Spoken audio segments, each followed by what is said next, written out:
I am ready when you are. So I just want to get an idea of what made you even want to start this, and what brought you to this level in your journey.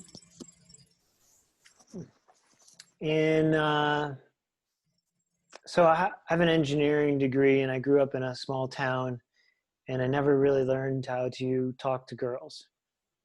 And so when I was 19, I learned that dancing was a good way to interact with girls without really needing to talk to them. And so I loved it so much that I became a dance teacher. And then I met my wife, I think in 1998 or 1999. I was 24 years old, and we met at a dance. And it was clear that we had a connection together, and we didn't start dating until I think 4 years later, and then we got married 2 years later, and then shortly after that I realized that she had chronic health challenges that she has had since she was born, and her mom smoked when she was pregnant with her, and she was really bad, very abusive verbally to her, and angry, and um, bipolar. And so Dawn, my wife, had a lot of challenges growing up, and a lot of antibiotics because of the smoking hurting her immune system. So she was always getting sick, so always getting a lot of antibiotics. So what we learned after getting married, and she knew this before, but what I learned after getting married and committing our lives together is that she really wasn't able to participate in life in the way that healthy people can. Yeah. So we learned that was like 2001, when the first doctor who we talked to could kind of explain it, make some sense out of the whole thing. And for the last 20 years, since 2000, we've been trying to figure out what the heck is going on with her body. Mm-hmm. And 2 years ago, we found we tried obviously lots of things, most of which was not having to do anything to do with the healthcare system, because what we found is the things in the healthcare system, drugs and other things, really didn't help her at all. And so from 2001 until just recently, we didn't have health insurance and didn't go see a normal doctor.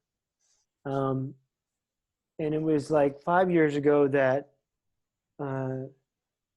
I decided that I wanted to do something bigger in my life, because we were still struggling with this problem, and I wanted to figure out what was going on. Number one, with her health. Number two, with the health system and why it seemed to be so broken and not able to really help her. Mm-hmm. So that's when I changed my career into being involved in healthcare. And so 2 or 3 years ago, we learned that there's a technique called iridology, which looks at your eyes to understand what's going on in your body. And the doctor who does that prescribes some herbal supplements and things like that. And Dawn's been feeling a lot better since then. And then a year ago, I was at a conference for healthcare, for a pharmaceutical conference. And I just happened to be in an Uber. And the Uber driver, I was telling him my story, and he said, "Oh, I know a guy who might be able to help you and your wife." And that guy is a guy who has been studying this idea of looking at your voice. Instead of looking at your eyes, it was looking at your voice to understand what's going on with the chemistry of your body. Wow. And that was very intriguing, because we've been through the struggle of 20 years of trying to figure out what the heck is going on. And so about a month or two later, we did this voice print, meaning talking into your phone and getting back the results from the computer. And better than any other doctor test, it could show exactly what was going on with Dawn's body. Wow.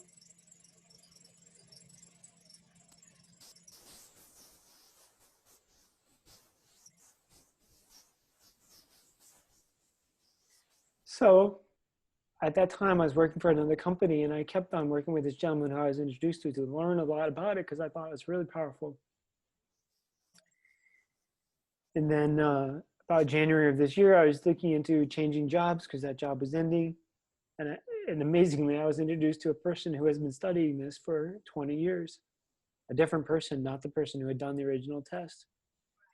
And they introduced me to another person. And they introduced me to another person.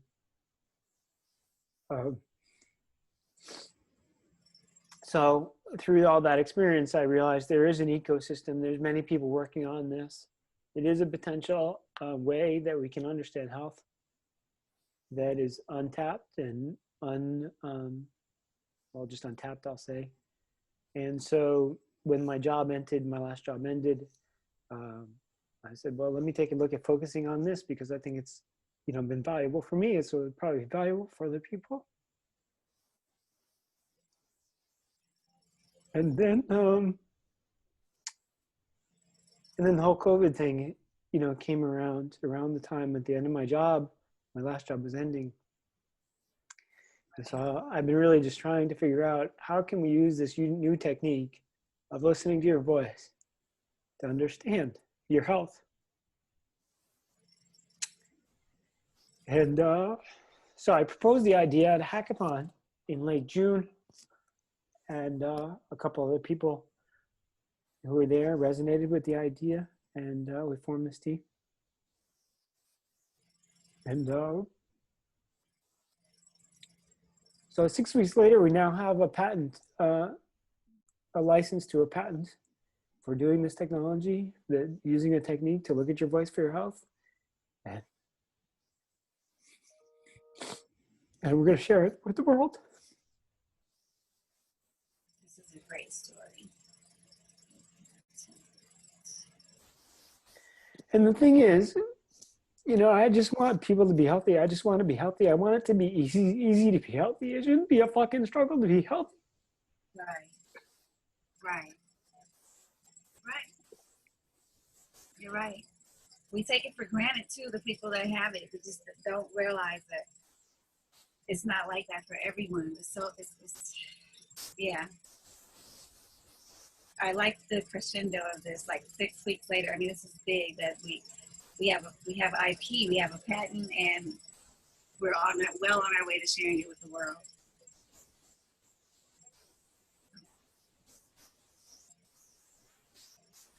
So that's the story. That's how we got to where we are. I love it. I got a couple filler-in questions. When you guys met, so you guys have been in each other's lives for 20 years, a little over 20 years. When you, from that time on, I know what happened from January on too, but what other doctors did you meet with besides iridologists? Were there other specialists, or was it just the basic physician and then iridologist and then to the voice? What would you call them? A voice? What do you call that particular doctor you met with as well? Yeah, good question. So I'm just pausing a little bit here. It seems like the computer needs to catch up with our video. I still like with my hand on my chin. Yes. That's like really old. Like. Yeah.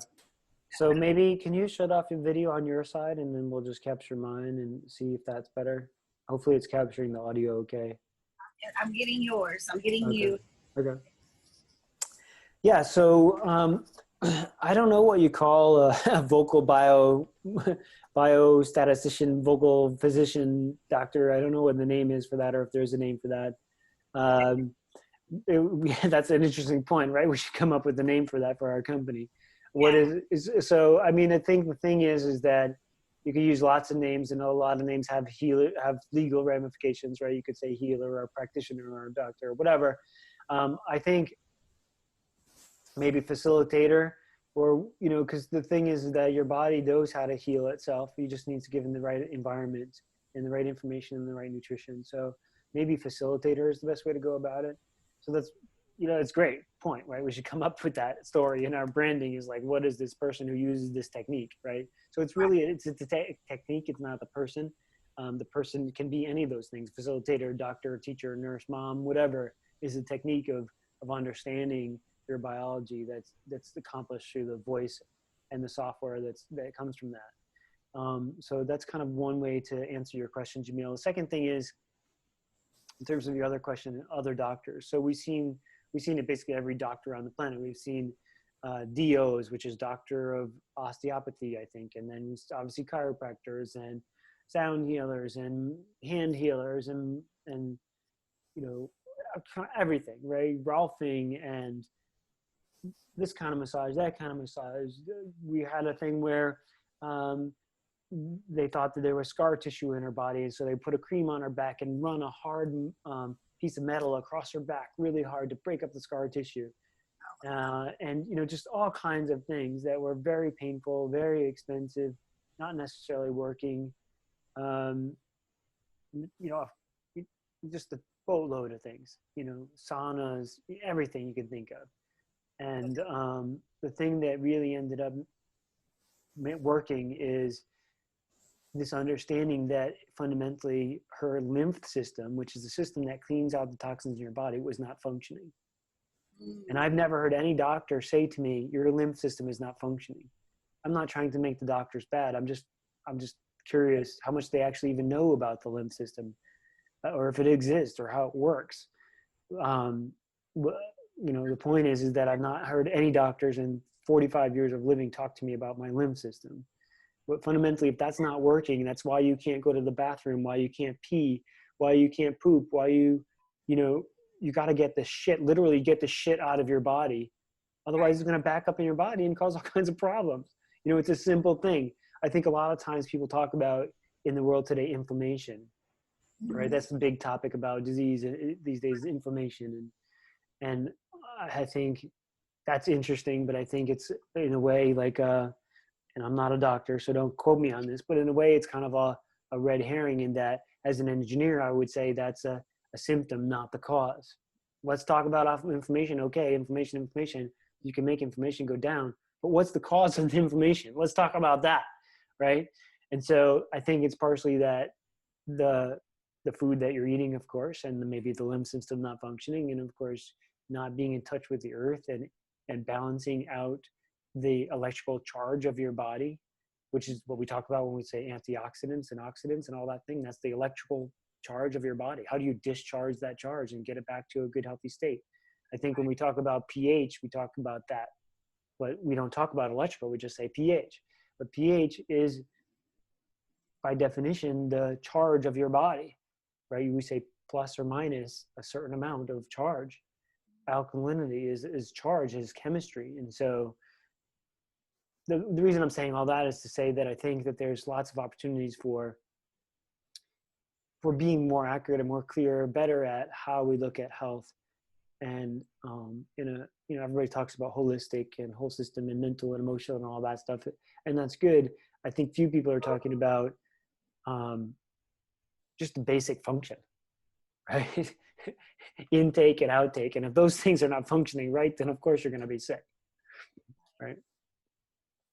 This is nothing you're saying is too much or too little. Everything means something to me. I need, so this is really good. Okay. My question would be, I see your passion, which is very important for the success of anything. And do you see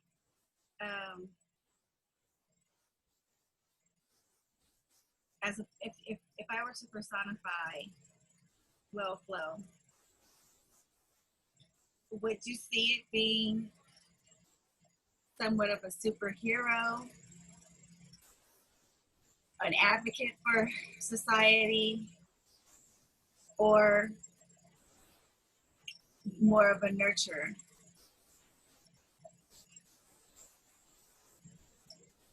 Good question. My first reaction to the concept of a superhero is that, growing up in America, it's interesting because I've heard that other countries don't have that concept really as much in their culture.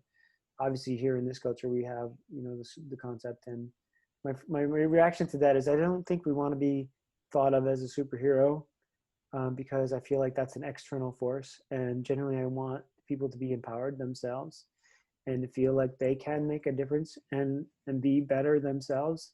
So I don't know if that's an advocate or facilitator or one of the other options you mentioned. Ideally, I want, and I know this isn't for everybody and different people take different levels of responsibility in their life, but fundamentally, of course I'm projecting my own personality out here. To me, I want to know, and this whole story has been about, what can I do to make this thing better? What can I know? What can I do?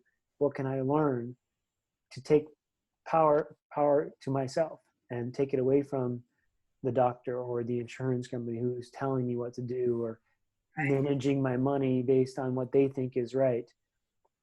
So if I was to say what I would like WealthFlow to accomplish in the world, I would say it would be to eventually give people the sense that of just basically simply what is health mean to them, where are they in this scale of health in their own life, are they more towards disease or more towards ease, and how do we measure that in an easy, simple to understand and empowering way. So I mean, it's one thing to say you should diet or not diet or eat this or eat that. It's another thing to say, if you do that and you do this test, this vocal biomarker test or this series of tests, here's the quantifiable, accurate, up-to-date results of that, and you choose. I wanted to give you the power to choose what, you can do whatever you want in your life. That's the beautiful thing about being human. You can choose to drink alcohol and smoke and not exercise and all those things, or you can choose to not do that. And my hope is that there's lots of people, millions of people, billions of people who want to that we can empower to not give away their power to a superhero or a doctor or an insurance company or anybody else, but to be as healthy as they can be and want to be in their own lives so they can live the life that they want to live and that they were put here to live. Because in my own life, my life's been fucking screwed, right? So I'm projecting, of course, that I want this for other people because it's been screwed in my own life. Right. I did not want to work in healthcare. I want to dance. I want to dance and party for a living. That's who I am, right? I'm doing this because I was screwed by the system. I feel like I was screwed by the system and now I'm fixing it. And that's also gives me purpose and joy and I feel good about it. But ultimately, I'd rather just do the loving things that I want to do.